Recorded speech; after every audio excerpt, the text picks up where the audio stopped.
The power of focus. Focus.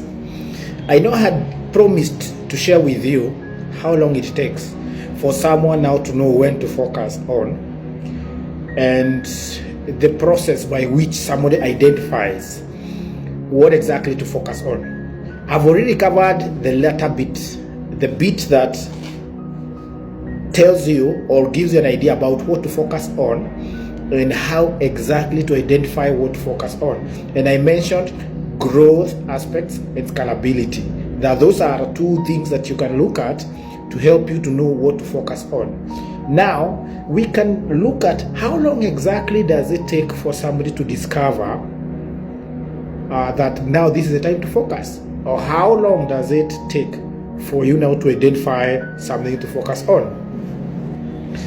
The answer is not clear cut, but you might want to know that the whole entrepreneurial or business ownership process is a trial and error thing.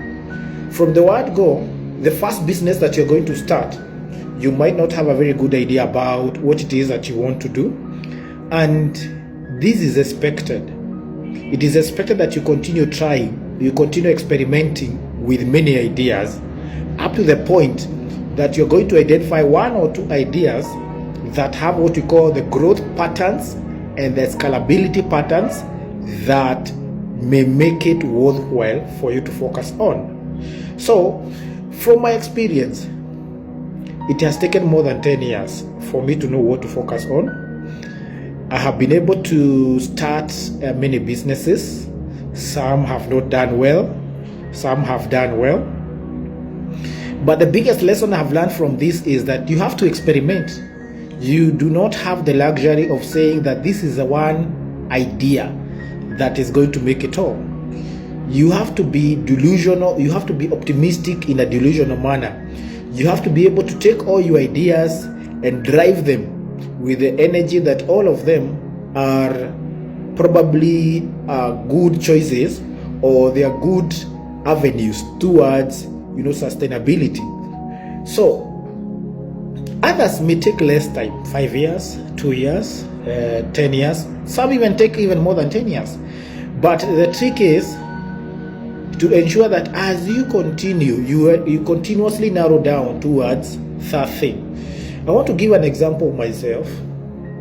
I started as early as 2013 with a consulting firm in research and training. But even before that time, when I was in employment, I was still dabbling between employment and a stock investment and an ICT firm, which I used to call FinWeb Solutions.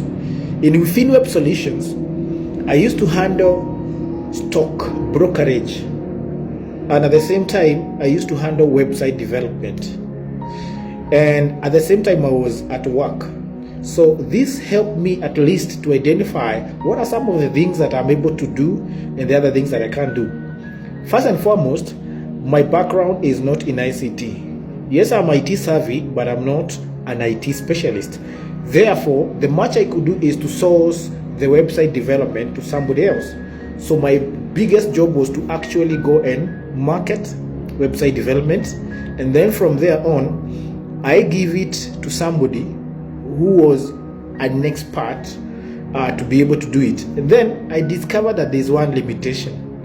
By virtue of the fact that I'm not a web developer, I could not assure or I could not deliver whatever it is that I promised my clients.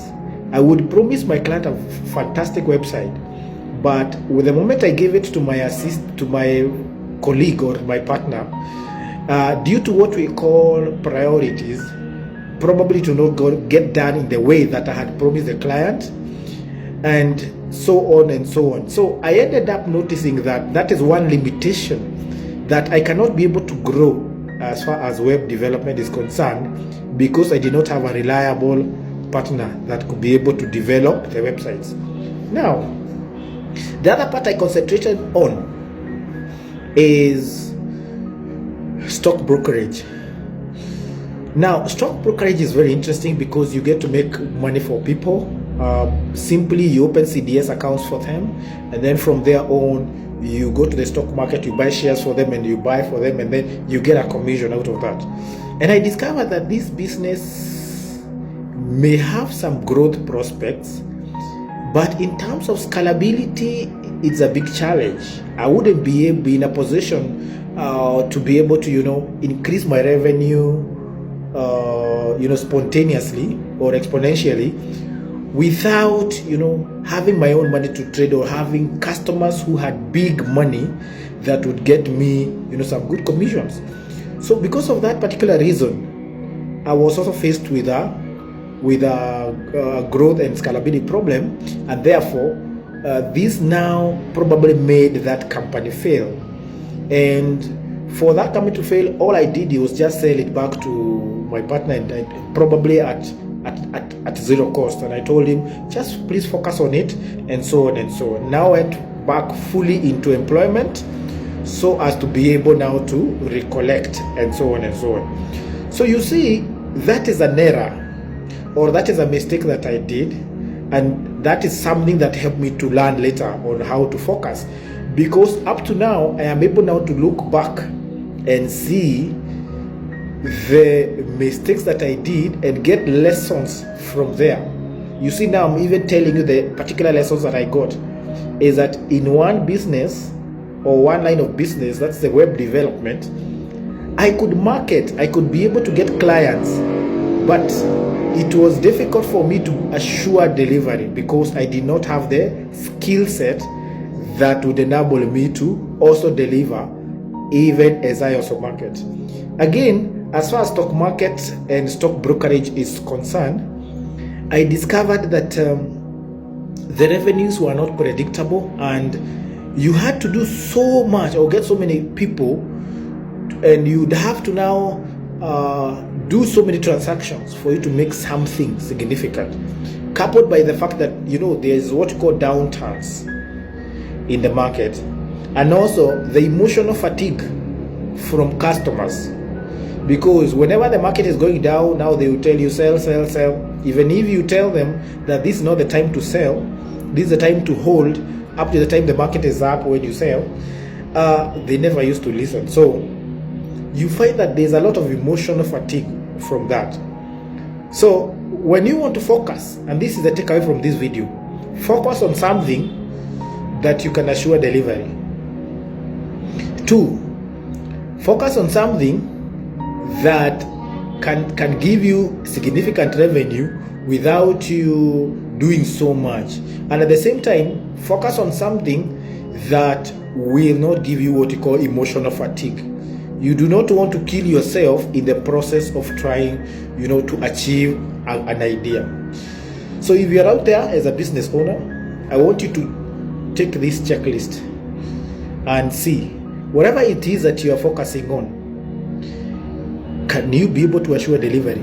Are you confident that today, if there is an increase in customers, you will simply just get some extra people to come in and and deliver? Are you able to assure delivery? 2, do you have to do so much for you to be able to get a significant amount of revenue, like in my brokerage business? If the answer is no, then you can focus on that. If the answer is yes, then I am not sure that you want to focus on that one thing. 3, emotional baggage. If the particular aspect is dependent on the emotional stability of others, then the question is, you do not want to put yourself through that. You want to focus on something that gives you what you call emotional regulation. Because the biggest asset you have as an entrepreneur is a focused mind, is a mind that is stable, is an emotions that are stable, so that you can be able to maneuver well. However, if you're out there and you have an idea about what are the other things that we can look out for when you want to focus, what are the things that you can be able to look out for and put into practice, then I would be happy to hear. I'm also sure other people would be happy to hear, so that they can also take those lessons And as we said, none of us has a monopoly of ideas.